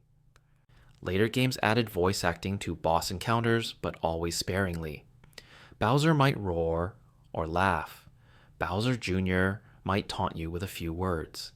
These voices added personality without becoming chatty or breaking the flow of battle. The game understood that too much talking would distract from the action. The voice clips were short, punchy, and integrated into the audio landscape rather than sitting on top of it. The enduring appeal of Mario's boss battle music comes from this perfect balance of elements: excitement without stress, drama without darkness, complexity without clutter. Whether you're actively playing and using the music as a focusing tool, or drifting off to sleep while remembering these melodies, they serve their purpose beautifully. They create emotional landscapes that feel safe even while suggesting danger, familiar even while remaining interesting. The music doesn't just accompany the battles, it completes them, turning moments of gameplay into memories that last a lifetime, carried forward on waves of sound that never truly fade from our minds. The influence of Super Mario's boss battles reached far beyond the games themselves, touching generations of players and shaping how the entire gaming industry thought about climactic encounters. These battles became part of our shared cultural language, reference points that connected people across countries, languages, and decades. The legacy they created continues to resonate in the ways both obvious and subtle. In the early days of home gaming, boss battles weren't a standard feature. Many games simply got harder and harder until you lost. The idea of a final confrontation, a specific enemy you could actually defeat to complete your journey, was still relatively new. Super Mario Bros. Helped establish this structure as a template that countless games would follow. The pattern became so common that we now take it for granted. Of course, there's a final boss. Of course, you build up to a climactic battle. But these concepts needed pioneers, and Mario was one of the most influential. Children who played these games in the 80s and 90s are adults now, many with children of their own. They share these battles with the next generation, passing down not just games, but memories and traditions. A parent might sit with their child and say, "This is the castle where I first beat Bowser. This is how I learned to time the jump." These shared experiences create bonds between generations, connecting past and present through the simple act of playing together. The phrase "final boss" entered everyday language as a metaphor for any ultimate challenge. People talk about final exams as the final boss of a semester. Job interviews become the final boss of the application process. Difficult conversations are final bosses you have to face. This linguistic adoption shows how deeply these gaming concepts embedded themselves in our collective consciousness. The structure of building toward a climactic challenge became a way of understanding and describing life itself. Bowser became one of gaming's most recognizable villains, appearing in countless lists, discussions, and celebrations of gaming culture. His image is instantly identifiable even to people who have never played a Mario game. The spiky shell, the fiery breath, the menacing stance. These visual elements transcended their original context to become cultural icons. Bowser appeared on t-shirts, posters, toys, and artwork. He became a symbol not just of villainy, but of gaming itself. The three-hit philosophy influenced how difficulty was designed in thousands of games that followed. Developers learned that giving players clear progress markers within a battle made challenges feel conquerable. 1 hit down, 2 to go. You're halfway there, almost finished. This simple counting system created a psychological scaffolding that helped players persevere through difficult encounters. The pattern appeared in games across every genre, from action to puzzle to role-playing, always giving players that same sense of measurable progress toward victory. Different cultures embrace Mario's boss battles in unique ways. In Japan, where the games originated, Bowser was known as Koopa, and the Koopalings were simply the Kokupa, or Little Koopas. The characterization sometimes differed between regions, but the core experiences remained universal. A child in Tokyo and a child in New York faced the same patterns, the same challenges, the same triumphant victories. The games created a shared experience that crossed cultural boundaries, proving that good design speaks a universal language. Speedrunners turned boss battles into performance art, finding ways to defeat encounters in seconds rather than minutes. They discovered tricks and shortcuts the developers never intended. These optimized strategies created a whole new way to appreciate the battles.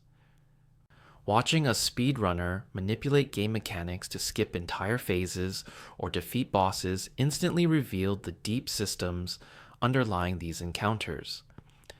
The battles became puzzles to solve in the most efficient way possible, adding layers of engagement for dedicated players.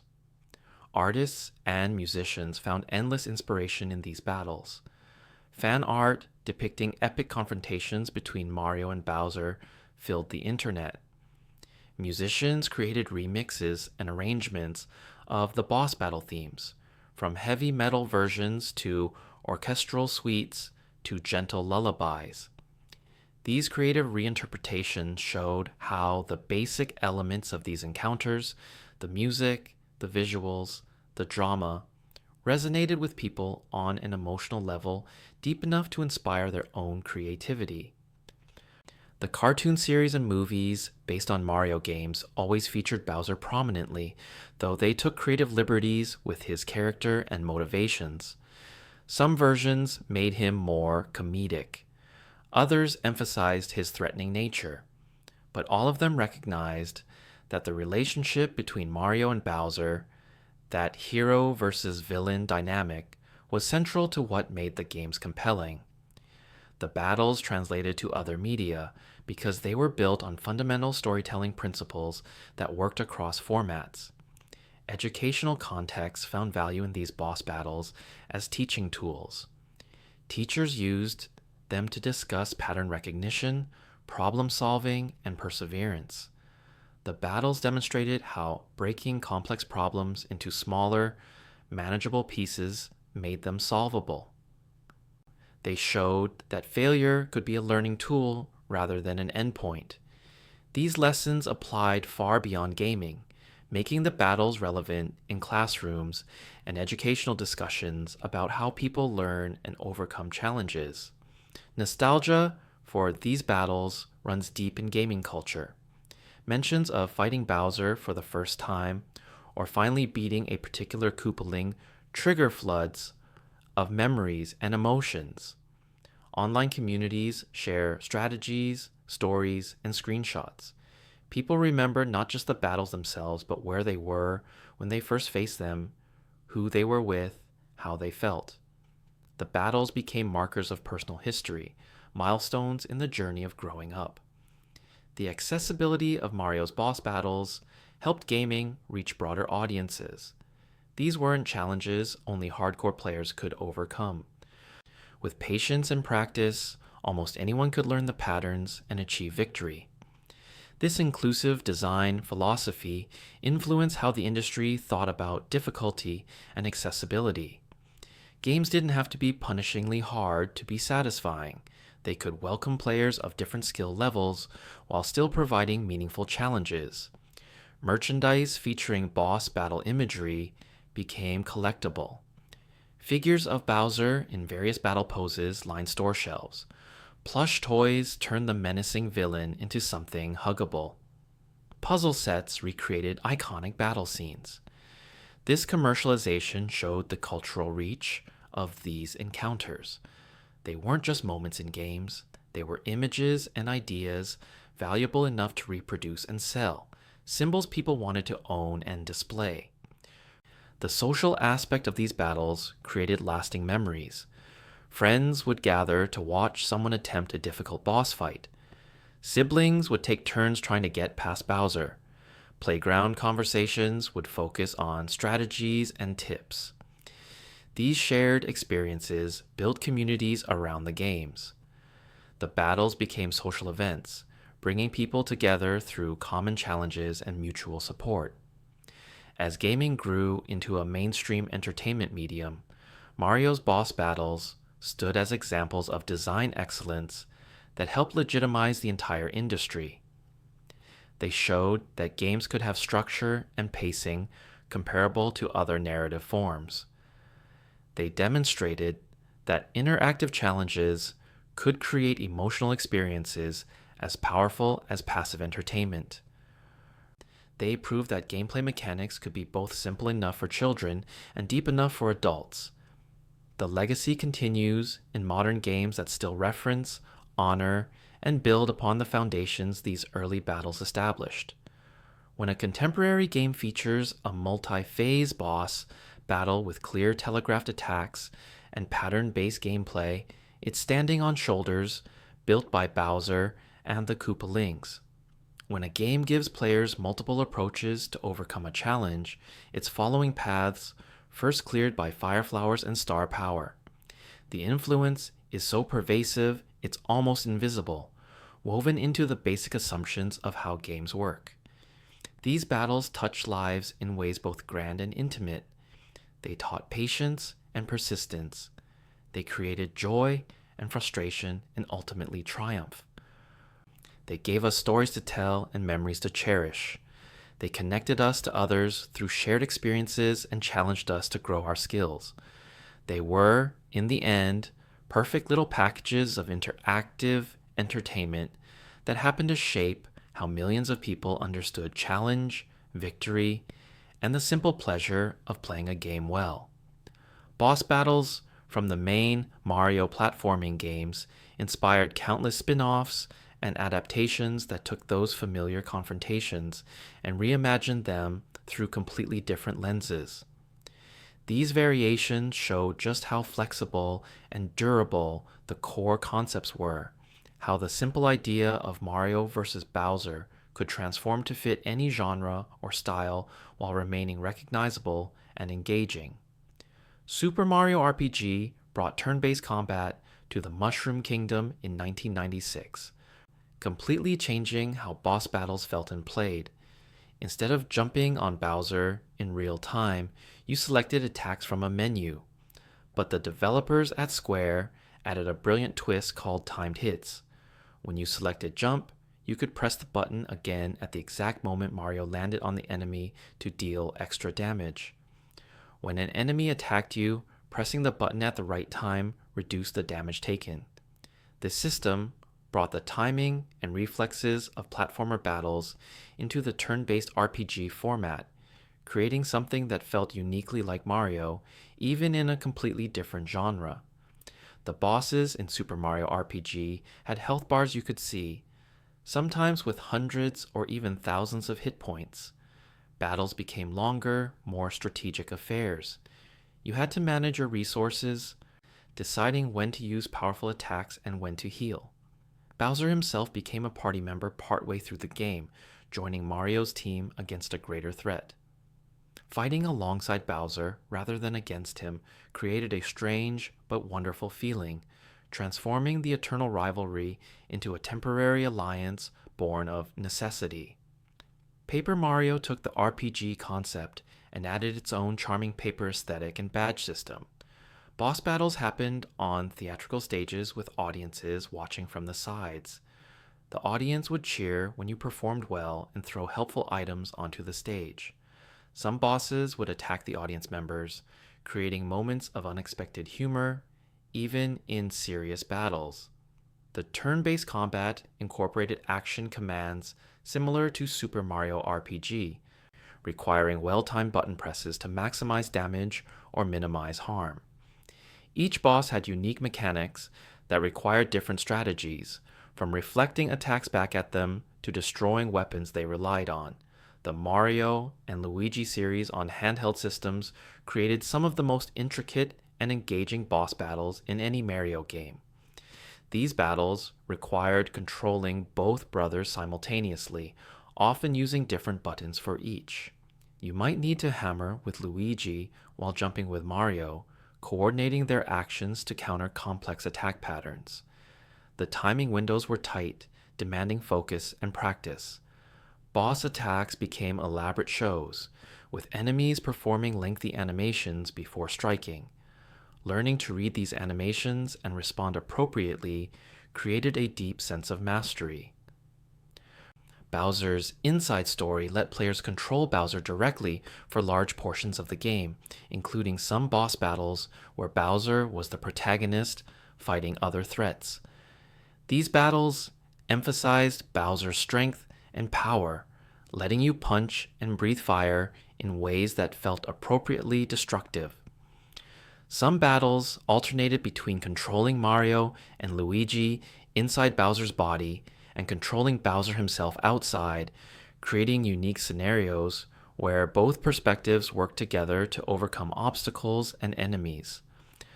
The Mario Kart series transformed Bowser from a boss into a playable racer, but his heavy weight class and intimidating presence on the track maintained some of that boss battle energy. In battle mode, facing off against Bowser with items and weapons created a different kind of confrontation. The spirit of competition and the goal of defeating opponents remained, just expressed through racing rather than jumping and dodging. Mario sports games like Mario Tennis, Mario Golf, and Mario Strikers put Bowser and other characters into competitive athletic contexts. Playing as or against Bowser in a tennis match had its own kind of intensity. His powerful shots and intimidating animations recalled boss battle moments even in this peaceful sporting context. The games proved that the character dynamics worked in any competitive framework, not just traditional battles. Super Smash Bros. Brought Mario characters into a fighting game context where everyone, including Bowser, became playable.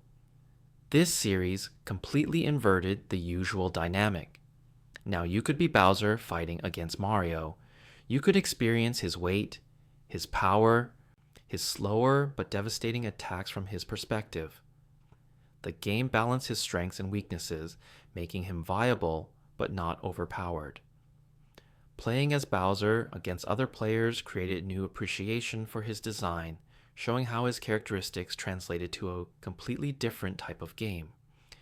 The Super Mario Maker series let players create their own boss battles using the tools and enemies from various Mario games. People designed elaborate Bowser encounters, multi-stage battles, and creative scenarios that the original developers never imagined. Some creators made battles that were brutally difficult, while others crafted puzzle-like encounters where you had to figure out the trick to win. This creative freedom showed how the building blocks of Mario boss battles could be recombined in infinite ways while still feeling authentic. Captain Toad Treasure Tracker featured boss encounters built around the limitation that Captain Toad couldn't jump. These battles required completely different strategies, like pulling up vegetables to throw at bosses or navigating environments to find ways to damage enemies without traditional platforming. The creativity required to design boss battles for a character without Mario's signature move demonstrated how flexible these encounter designs could be. Luigi's Mansion games reimagined boss battles through the lens of ghost hunting. Instead of jumping on enemies, Luigi used his vacuum to capture spirits in extended struggles. These battles had phases and patterns like traditional Mario bosses, but expressed through completely different mechanics. The tension of depleting a ghost's health while managing your own created familiar rhythms in an unfamiliar context. Mario plus Rabbids Kingdom Battle brought turn-based tactics gameplay to the Mushroom Kingdom, with boss battles that required positioning units and using cover effectively. These strategic encounters emphasize planning over reflexes, but the core concept of learning patterns and exploiting weaknesses remained central. Bowser appeared as both boss and ally across the games, showing different facets of his character through this strategic lens. The various Mario Party games featured mini-game boss battles where players competed to deal the most damage or survive the longest against giant versions of familiar enemies. These battles distilled boss encounters into brief, focused challenges that could resolve in minutes. The competitive element added pressure different from traditional boss fights, where other players were as much of a threat as the boss itself. Dr. Mario transformed the puzzle genre with falling capsules, but the spirit of overcoming challenges through pattern recognition and quick thinking connected to boss battle philosophies. While not featuring traditional boss encounters, the escalating difficulty and need to clear viruses echoed the structure of building toward and overcoming major obstacles. Mobile games like Super Mario Run adapted boss battles to one-handed play and auto-running mechanics. Bowser encounters became about timing taps to jump over attacks while Mario ran automatically. These streamlined battles proved the concepts could work even with heavily simplified controls, showing the robustness of the core design. Each spin-off and adaptation revealed new dimensions of what made Mario boss battles work. The turn-based RPGs showed that the timing and rhythm could translate to menu-driven combat. The racing games demonstrated that competition itself carried the spirit of boss encounters. The fighting games proved the characters and their dynamics were strong enough to work in any competitive context. The puzzle and strategy games illustrated how pattern recognition and problem solving were always at the heart of these battles, regardless of genre. These variations reached different audiences who might never play traditional platformers. Someone who loved RPGs could experience Mario boss battles through Paper Mario. Fighting game fans could engage with these characters through Smash Bros. Each adaptation was a bridge bringing more people into the world of Mario, showing them from new angles why these characters and confrontations had captured imaginations for decades. The cross-pollination of ideas enriched the main series too. Concepts from RPGs influenced how later platformers handled boss phases and variety. The success of spin-offs proved there was appetite for different types of Mario experiences. The expanded universe of games created a richer, more complete world where boss battles were just one expression of endless creative possibilities, all connected by that same thread of thoughtful design, fair challenge, and the pure joy of interactive entertainment done with care and craft and love. Deep within the code of these boss battles lie secrets that players discovered over decades of play, hidden details that add layers of wonder to encounters we thought we knew completely, glitches that became beloved quirks, Easter eggs planted by developers who knew some players would search every corner for surprises. Let's drift through these gentle mysteries as our journey together comes to a peaceful close. In the original Super Mario Bros., A curious glitch lets skilled players defeat Bowser without ever touching the axe or using fireballs. If you jumped at exactly the right moment and landed on Bowser's head with perfect precision while he was in mid-jump, the game would register it as a valid hit. Do this 3 times, which required incredible timing and bravery, and Bowser would be defeated. The bridge wouldn't collapse the normal way, but Bowser would still fall. This unintended solution became legendary among dedicated players, a secret handshake between the game and those who truly mastered its physics. The fake Bowsers that transformed into regular enemies held a secret in their code. The game determined which enemy they would become based on the world number. World 1's fake Bowser became a Goomba. World 2's became a Koopa Troopa.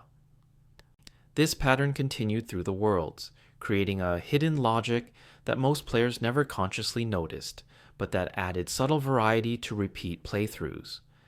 Super Mario Bros. 3 contained a famous glitch, where you could trap yourself behind the scenery in certain castles if you knew exactly where to duck and slide. From behind the walls, you could sometimes see the battle arena from impossible angles. The game world looked strange and broken from these positions, revealing the seams in the carefully constructed illusion. Players who discovered this felt like they had peeked behind a magician's curtain, seeing the trick from backstage.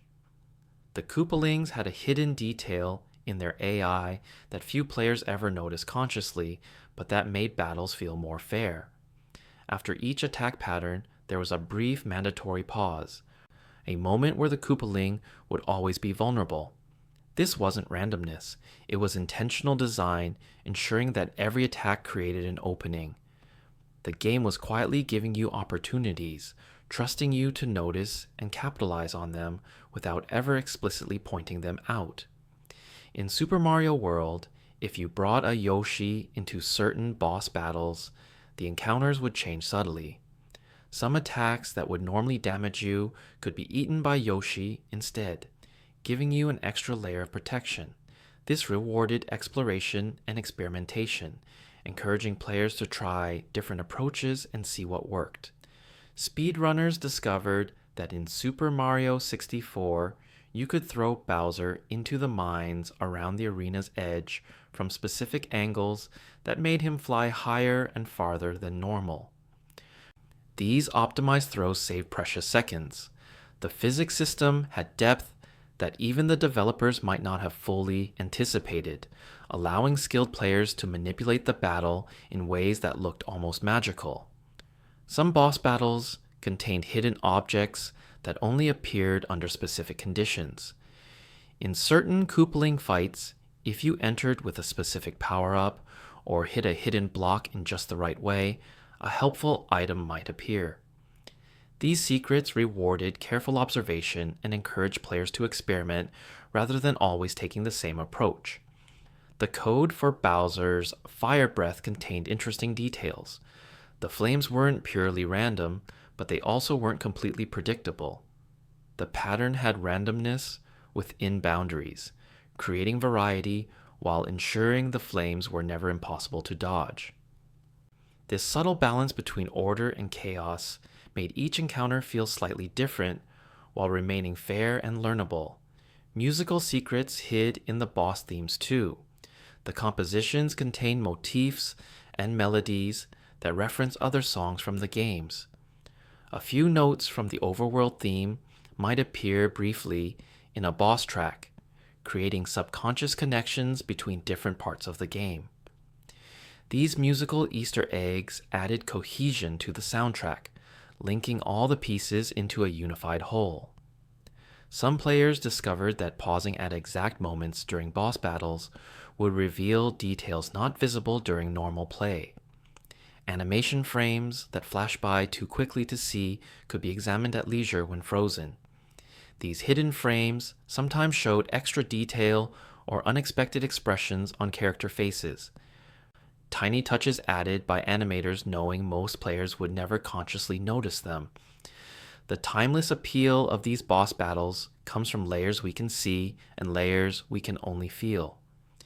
The obvious challenge of learning patterns and timing jumps sits atop deeper systems of fairness, teaching, and respect for player intelligence. Every element serves multiple purposes. The visual design looks good, but also communicates gameplay information. The music sounds beautiful, but also helps with timing and focus. The difficulty challenges, but also teaches and encourages. These battles endure because they were built with care and craft and genuine love for the act of play. The developers could have taken shortcuts or made battles arbitrarily difficult. Instead, they created challenges that felt hard but never cheap, complex but never confusing, demanding but never disrespectful. This philosophy shines through decades later, making these encounters feel fresh, even when we know every pattern by heart. As you drift toward sleep now, think about the gentle lessons these battles taught without words. Patience brings rewards. Observation reveals solutions. Practice leads to improvement. Failure is temporary, but learning is permanent. These truths extend far beyond games, into life itself, carried forward by everyone who faced Bowser across that bridge and discovered they were braver and more capable than they knew. The magic of Super Mario's boss battles lives in that moment of victory after struggle. The feeling of finally understanding a pattern that seemed impossible at first. The rush of landing that final hit after so many attempts. The quiet satisfaction of knowing you grew from the challenge. These feelings never fade. They wait patiently in memory, ready to return whenever we remember those castles, those battles, those perfect moments of triumph. So rest now, with images of Mushroom Kingdom castles drifting through your mind, fire bars spinning in eternal patterns, bridges waiting to be crossed, axes waiting to be grabbed, and Bowser waiting somewhere beyond sleep, in that timeless place where all our old challenges live forever, always ready to be faced again, always ready to remind us that we can overcome, we can learn, we can win. The battles are over for tonight. The victories are won. And in the morning, should you wish it, they'll be waiting to begin again, exactly as you remembered them, exactly as they've always been, perfect and unchanging and forever yours. Sleep well, friend. The Mushroom Kingdom will still be there when you wake.